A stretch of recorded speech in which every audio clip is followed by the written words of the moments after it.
Hello, ladies and gentlemen. Welcome to Serving Nerve, episode 9, I think? I don't know. I've been pumping and dumping on this channel for a while now, so, you know.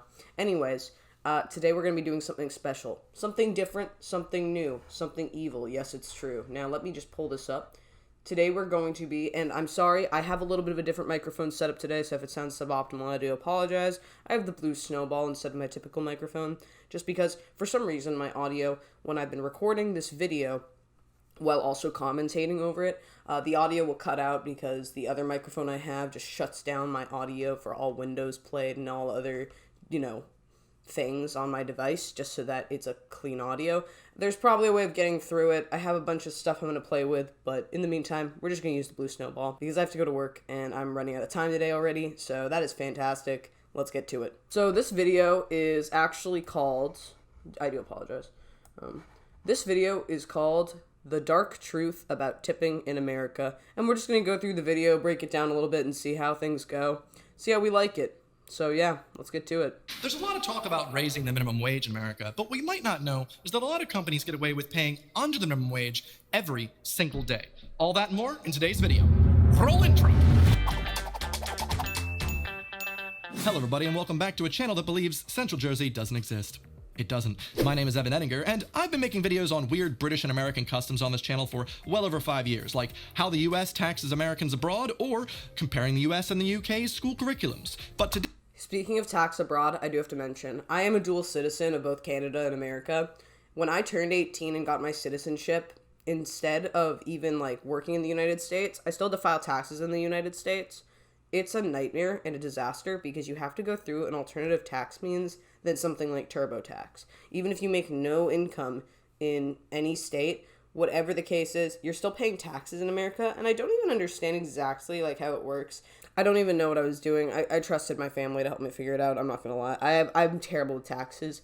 All I know is, I'd rather overpay than underpay because I don't want the government on my booty cheeks.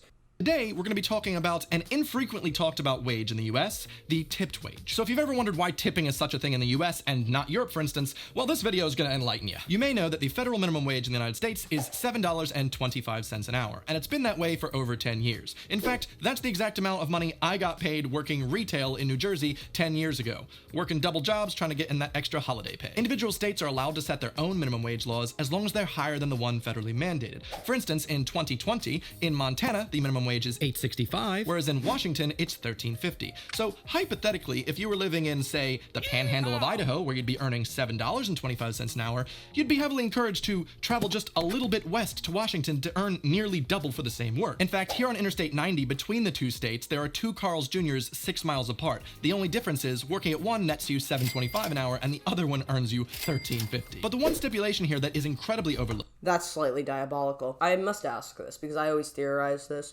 Does wage, minimum wage, not scale with, inflation and taxation? When I was in Canada, our minimum wage went to, $15 an hour by, 2019 or something. And it sucked. Everything was going up in price, so all they think to do is just increase the minimum wage to compensate, but then that just creates a hyperinflated system where you have to pay an arm and a leg for everything, and also you get ridiculous amounts of money for the amount of work that you're doing, no matter what it is. So, and it also devalues everybody else's wages that are above minimum wage, because a lot of those other jobs don't really bring minimum wage.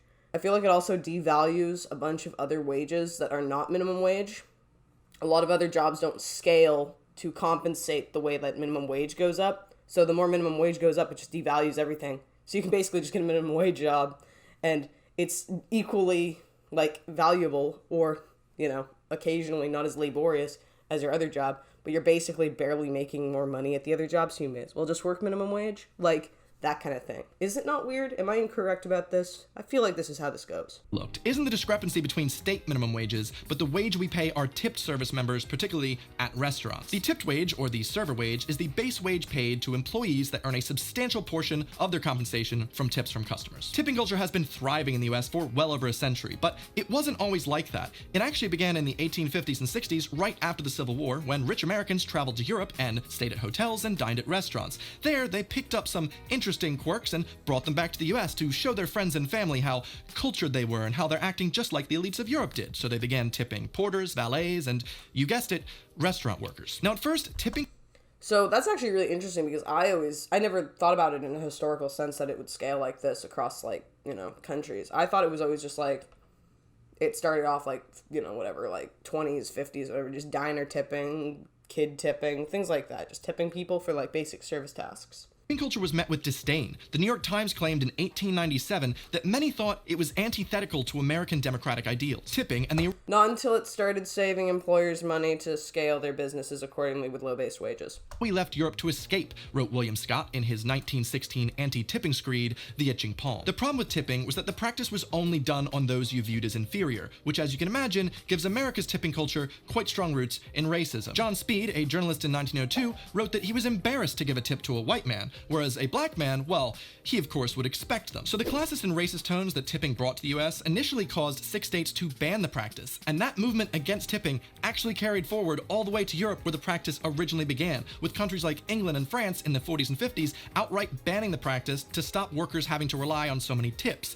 And that's why to this day you don't really see tipping much in much of Europe. In the US though, this movement ended up dying off before catching steam as the restaurant industry was hiring recently freed slaves and wanted to hire them but pay them next to nothing. Through effective lobbying, they got what they wanted. I'm very unversed, by the way, with like systemic racism. I've seen some statistics recording like the sentencing rates of like various like races that do the same crime. I don't know if it scales with the record of the individuals, like what they've done in the past, but I think it does.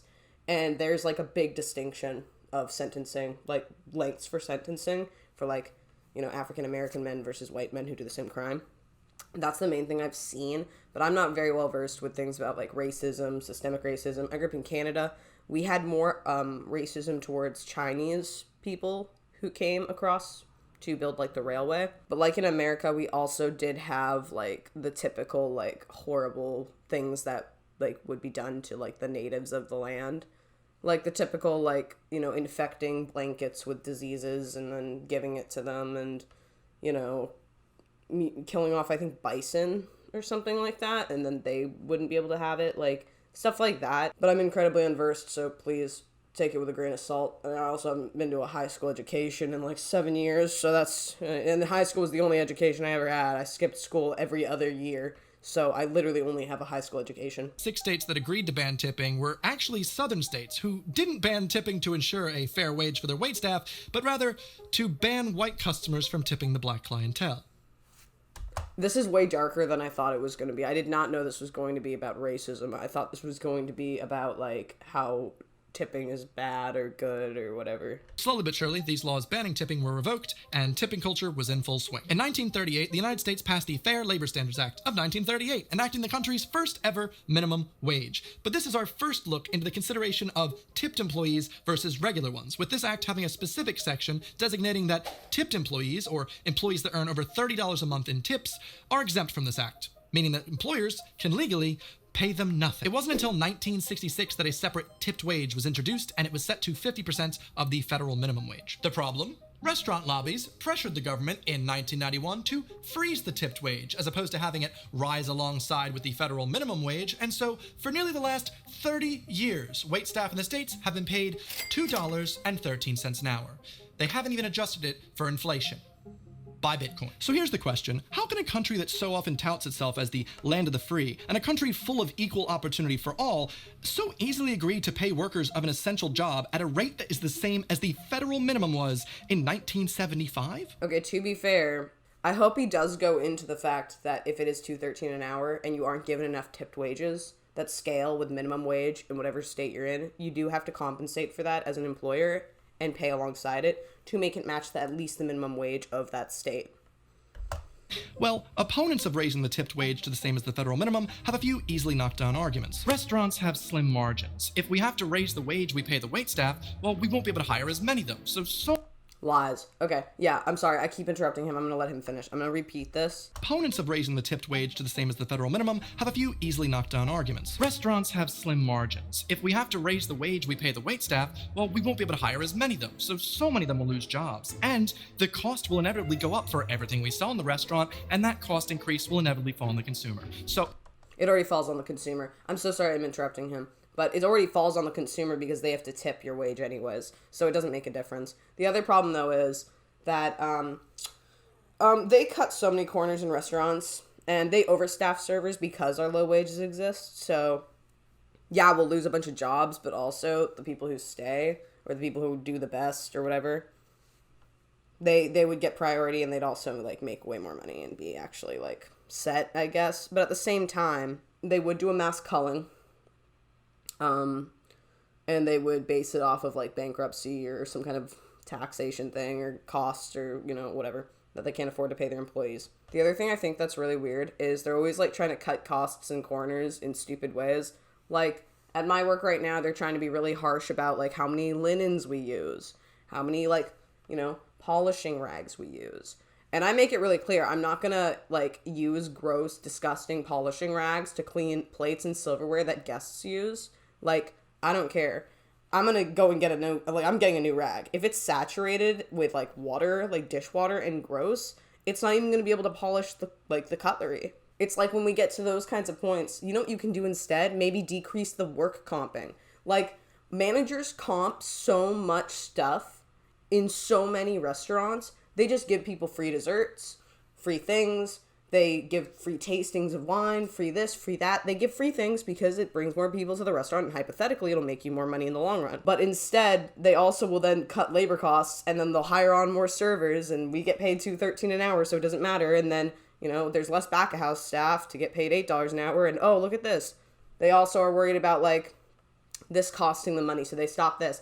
In reality, there's a lot of ways you can make it way cheaper for yourself as a restaurant, and one thing is, quit wasting product. Now that sounds pretty horrible for everyone involved, except that it's just fear-mongering and absolutely not true. First off, if your business can't afford to pay every employee a fair wage and remain in business, well then your business is run pretty badly and shouldn't be in business anyway. But secondly... Agreed, but they also will still do this exact thing.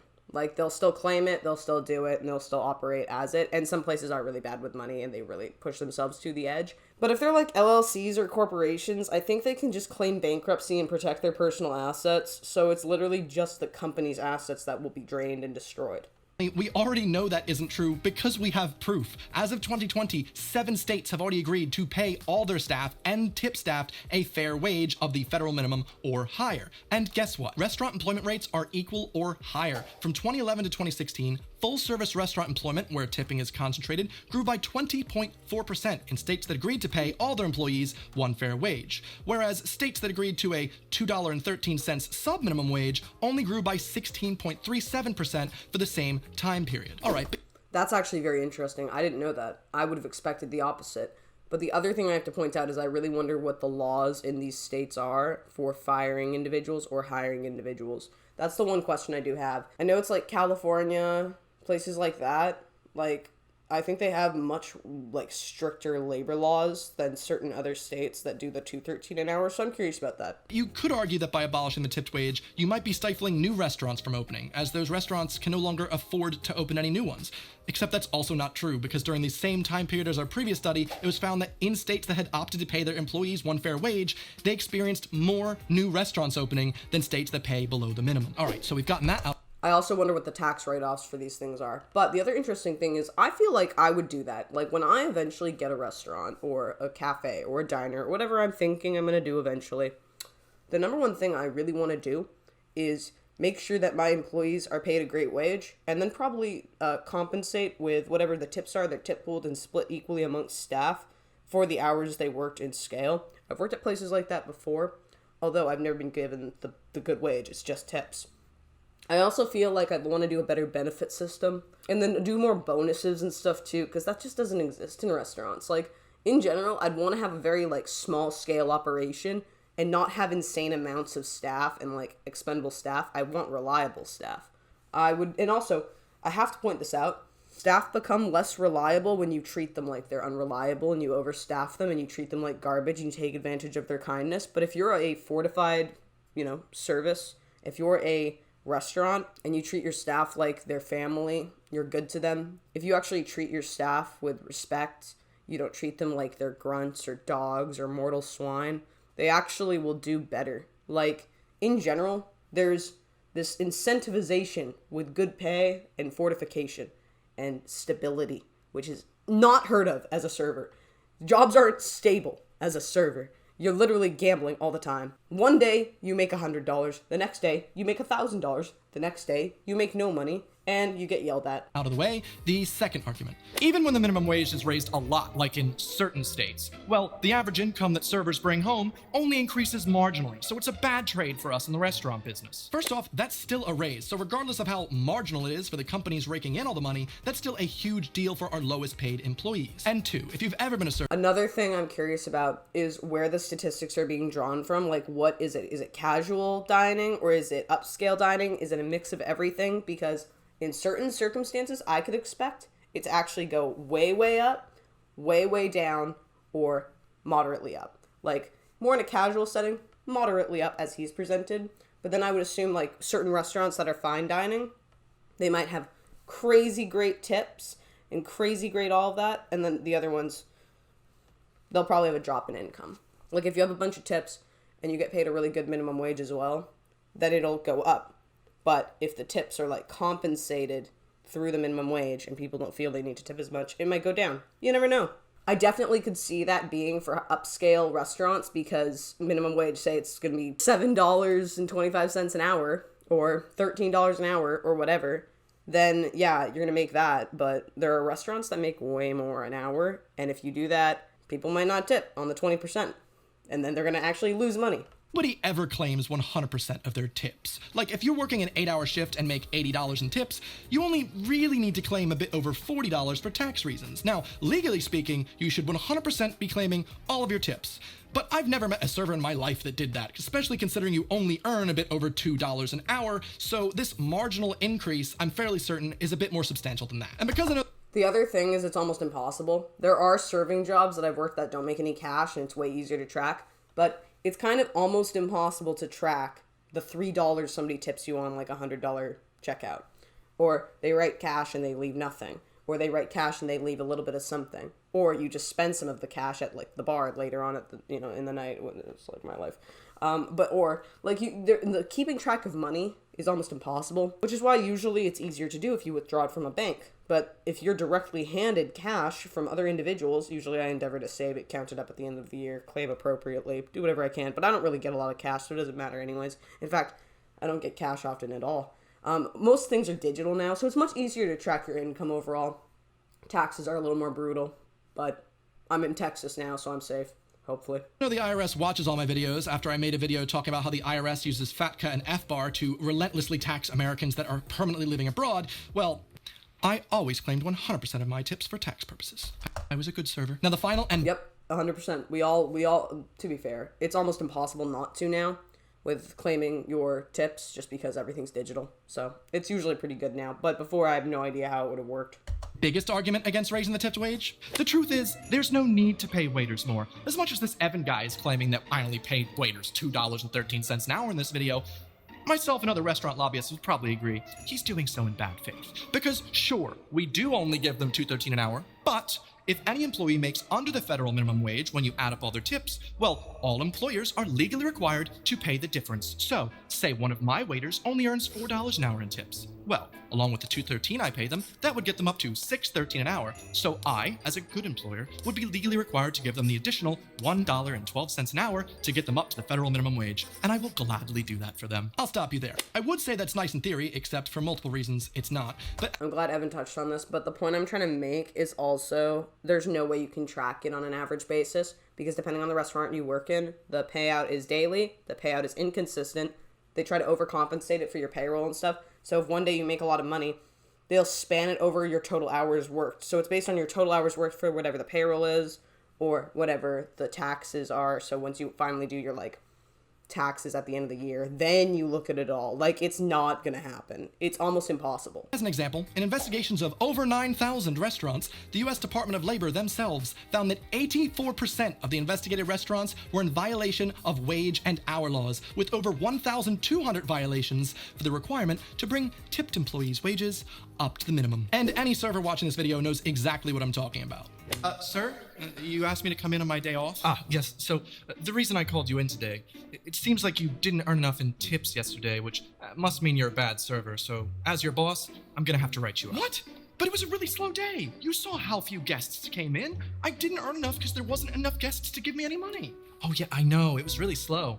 But if you just claim that you earned enough in tips that we don't have to pay you, well, we can just forget about this little write-up slip I was going to send to corporate here.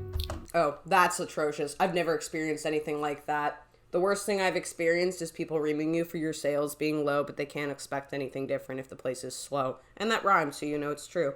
But I've never seen anything like this.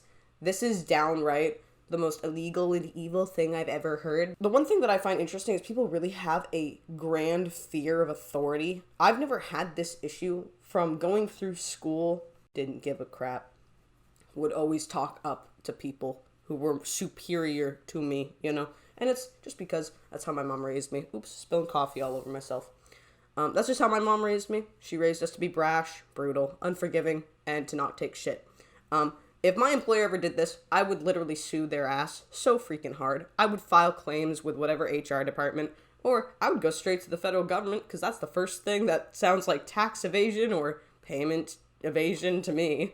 Like, there's always going to be someone you can go to for this kind of stuff, but even so, just quit. There's 1,000 other restaurants you could work at. So my options are get written up and possibly lose my job, which by the way, I haven't received a single day of paid holiday for in the 5 years I've worked, or agree to be paid $6 an hour. Yeah, or just be a better server. Fine. Oh, Evan, before you go, don't forget, we're actually starting tip pooling next week, so get ready to share 50% of all your earnings with everyone else in the restaurant. Yeah, that's an actual conversation I had with my boss at Pizza Hut nearly 10 years ago. Now, Bless your soul. That's actually really fucked up. I've never heard about that before, but I've also never worked at a Pizza Hut, and also it was 10 years ago, so obviously I'm ignorant towards what this is now. Never have I worked at, like, humongous chains. A little bit, like, but more finite, definitely not, like, Pizza Hut size. Tip pooling is its own can of worms. You see, you could be busting your butt for a customer to try and earn the biggest tip possible, but in a lot of restaurants, in a lot of states, you're forced to give up all of your tips to share with the rest of the staff, whether that be just the wait staff or the back of house staff, like cooks that already earn minimum wage. Only one... The cook thing is fucked up. I don't understand. See, I've never actually worked at a place where you share your tips with the cooks, because I've worked in more restaurant settings. Usually I've shared my tips with the back of house is where we do tip out for, and that's hosts, bussers, barbacks, the bar, those kinds of dealios. That's where our tips go. But with tip pooling, I've only been at places where it's very finite. So, like, with tip pooling, I've only worked at one place, amazing place in Virginia Beach, super cool. Hated Virginia Beach, but I would definitely go back just to enjoy a good evening at that establishment.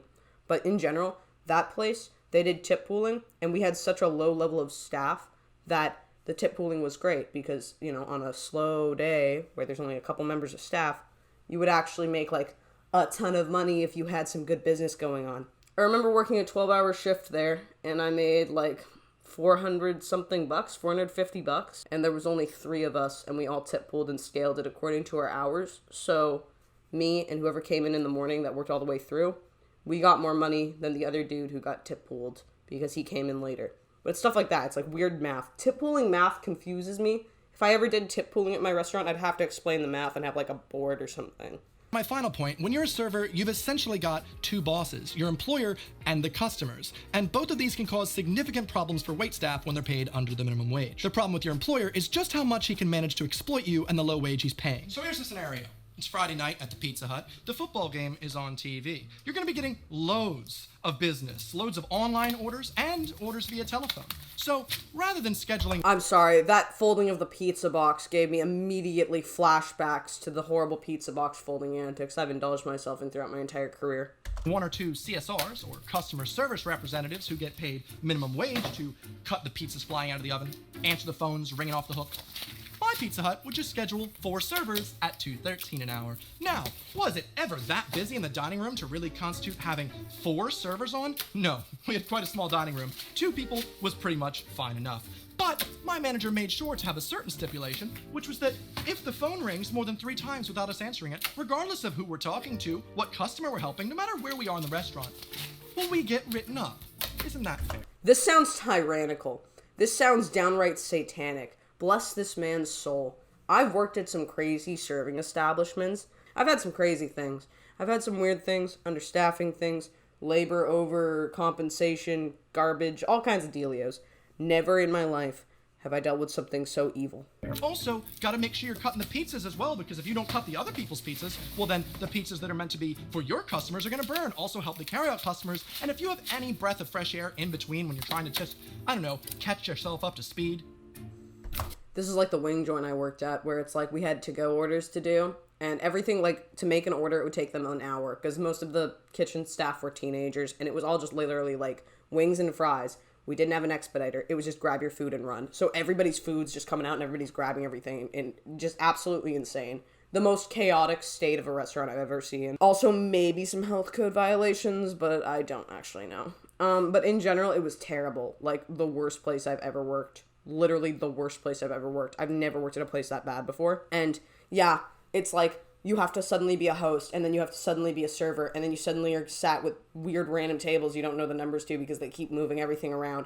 And then there's also crying children and people angry and someone on narcotics, and then somebody's freaking out. Someone's getting angry at the manager. Somebody didn't get their food and it's been an hour. Like, things like that. And then on top of that, you have to answer the phone and take to-go orders and do all this other crazy stuff. And it's just becoming like, it's like diabolical. It's truly evil. Now, you could argue that this is an abuse of the system, as answering phones, folding boxes, and, well, cleaning toilets aren't exactly tasks that in my role I'm normally going to get tipped for. But if you point this out to your boss like I did, you'll inevitably find the little line at the bottom of your contract that stipulates, as an added responsibility, anything else your manager deems helpful to business. Side work. Literally the exact example of side work and closing side work. You know, here's a funny thing. Yesterday, I did not care. I worked my butt off yesterday. I was busy all night long. I had a 4-table section. I was working that section. We were understaffed for back-of-house staff. People were quitting. They aren't paying them enough. Whatever. All those kinds of dealios. The typical restaurant garbage, which really sucks because I really like a lot of our back-of-house staff. But we're understaffed. I have my expediter calling for hands constantly in the kitchen. We have private dining events in a different building, so the food's getting run to there as well. We have, at the same time, a busy restaurant. I'm talking like 300 plus people, and we have like we have like all of our managers, but we have like some are managing, some are just like having to be bussers.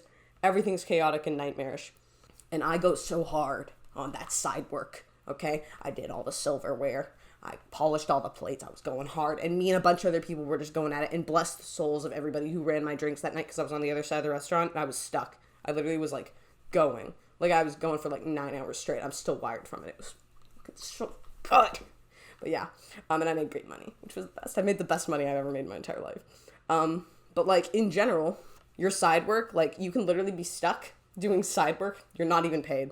I've told you this before. I talk extensively on this channel about, like, the timing, side work, pay, this, that, the other, your mother, whatever. And in general, you don't get paid anything additionally. In fact, you technically lose money by being stuck there longer for doing your side work and your closing side work. One time I got paid $2.13 an hour to wave a sign on Route 47 amid oncoming traffic to try and tell people about our special. Even more problems come from your other boss, the customer, which luckily, as a guy, I didn't have to experience these problems much, but women, who by the way make up over 2/3 of the restaurant workforce, 90% of them report experiencing sexual harassment on the job.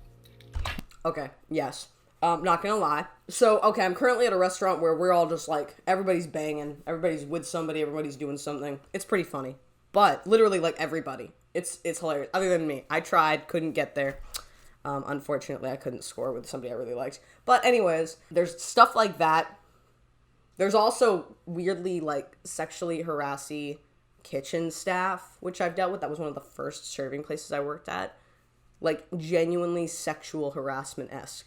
And there were stories about other girls who would get, like, locked in the freezer with, like, these other guys and stuff. Like, really weird stories, really messed up stories. Particularly, like, one dude was, like, a big red flag. But a lot of the guys were creeps at this first restaurant. It was the allergy place I'm just talking about. And there was a lot of sexual harassment stuff. This was also the same establishment where my manager was a convicted sex offender for attempted sodomy of a 14-year-old.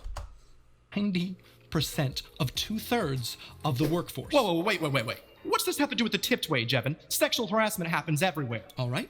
Waitresses in tipped wage states are 3 times more likely than workers in non-tipped wage states to be asked by their management to sexualize the behavior or appearance for guests. Servers also experience 2 times the sexual harassment in tipped wage states versus non-tipped wage states. I'm not surprised, but it doesn't even have to do with just tipped wage states, I thought. I thought it was just to do with, like, being a server in general. You're more likely to bend over a table for money. Honestly, if you're that desperate, dude, if somebody is saying to me, I'll give you $100 right now, just let me smack it once, I'd let him smack it. It's just an honest truth. I think that my booty cheeks are worth $100 a smack. Like, what are your booty cheeks worth? But at the same time, that belittles a very serious point of conversation, and it's to appeal to the desperation, not just of women, by the way. Men also feel this pressure as well, but women, very commonly, there's a pressure where, you know, you want to look good. You want to be, like, pretty. You want to be approachable. You want to be dainty. You want to be cute. You want to get, like, if you get a guy at a table, you want to make sure that guy, like, is like, I want to give her a bigger tip. That kind of thing. I try not to do that because I appeal to a more, like, casual personality. But in general, I have seen tons of people do this. But yeah, there are certain forms of management that will promote through your uniform and or through your behavior to be inappropriate in some capacities to make more money for the establishment or for yourself. It's pretty bad. It's pretty bad. Is that not like the entire concept of Hooters? There are way too many times that I've witnessed waitresses in tears because of sexual comments made by customers, which puts them in such a gross situation where if they stand up for themselves, they risk not being paid. By keeping the tip... That's true. That actually is true. There is a lot of pressure to not make the guests angry because you're worried you're not going to get paid. And if a guest realizes this, they can take advantage of it in so many different capacities. There's a level of entitlement that comes with such. And the one thing that's truly horrifying is if it becomes a case of sexual harassment. I'm really lucky I haven't dealt with a lot of that. The bigger thing I've dealt with is, I've dealt with a little bit of it, but nothing scaling to a point where it's actually like meet me in the back kind of isms. It's more like they are just overly touchy with you. And not even in an inappropriate way, but like in a just touchy with you way. And you know it's weird. You can tell. And I don't really care because if somebody touches like my shoulder or something or is like, you know, whatever like that, I'm just going to be like, whatever. Let me just go on with my day. But I did have this one time with a table. This old dude kept on touching me. He came around the corner after the fact and started like, you know, like making jokes and stuff to me. And then they complained and filed a literal complaint about me because they said I was trying to overly upsell them and I seemed disappointed that I couldn't sell the expensive menu items. And I didn't care. I had other stuff to do, different tables, different sections. It didn't make a difference to me. But the big thing that annoyed me was I was like, yeah, and you were touching me the whole night. Like you were making me uncomfortable. What do you mean? I don't care what you buy. I just want you out. Like, this is the thing. Like, I completely understand this. But yeah, in general, like, it's quite a problem. Like, when you feel like the individuals who come into the restaurant for a restaurant-based service, they have control over your tips. If you don't appeal to them appropriately, they can take your tips away. They take your wage away. Your wage is your money. And this is why the service industry makes you feel kind of like a whore. This is why the service industry, in my personal opinion, makes you feel like you're basically like an upsold and or legal version of a worker of the night. Like, you're basically performing a series of services and sometimes different services for money. And, you know, I've never been in this kind of situation, but anybody who does, bless your soul, because it's truly like the worst ultimatum, the worst dilemma. To not be paid and to be reprimanded by perhaps your superiors and to be poorly reviewed, hated by people who come into your restaurant, or to make money and feel like you're using yourself or that people are using you for something beyond what you've been hired for at that position. Society are agreeing that this type of sexual harassment is acceptable. And when we're saying we want to end the tipped wage, we're not saying to end tipping, just that companies should have to pay the minimum wage and tips should go on top. People generally get pretty bent out of shape when they find out that the tips they've given to an individual person end up going to the company, because it's inherently unfair. But I'll have you know that anytime you're tipping a waiter in a restaurant in 43 states, that's every single state except for California, Oregon, Nevada, Washington, Montana, Alaska, or Minnesota, you are effectively giving more money to the restaurant than to the individual person. If a waiter earns $10 an hour in tips, the company they work for takes over 50% of their hard-earned tips. That's how we should be looking at this. Okay, I'm not following that. I'm gonna have to repeat that. If a waiter earned $10 an hour in tips, the restaurant takes over 50% of their tips. That, I don't know where that's coming from. I'm sorry, I don't understand the math behind that. It's based on the restaurant. There are certain restaurants where tip out's different entirely, and maybe my perception's inadequate, but hypothetically, if you make $10 in tips, and your tip out for paying out the back of house staff, paying taxes, forget the taxes, back of house staff, all that stuff, say it's 3%. It goes up, it goes down, depending on the place. Say it's 10%, okay? So let's just say it's 10%. That's going to be $1. That goes to the restaurant to take care of the back of house staff. That leaves you with $9. Then, going to that, you have taxes and stuff like that. Let's say taxes are going to be like 10%. I don't know. Whatever. It's like $8.1 is what you get. $8.1. So $8.10. That's not 50%. So I don't understand where this 50% thing is coming from. Please, somebody explain it to me. I would like to know. When it was revealed last year that DoorDash was actually paying employees $1 an hour and then taking all the tips they earned to bring them up to minimum wage, well, there was huge public outcry. But all DoorDash was doing was using the fully legal model that over 6 million restaurant employees currently have to suffer from. There's a reason. Is that actually still the case? Because now I feel incredibly bad. From my last video, I was literally talking about how, like, you don't have to pay your, you don't have to tip every time for your DoorDash order, your Uber driver and stuff. But then I'm looking at it like, oh, if they're only getting tips and they're getting paid $1 an hour outside of that, that's downright evil. That's not even a tipped worker wage. That's like nothing. Like, so please, if you work at DoorDash, has it changed? Is it different? I need to know.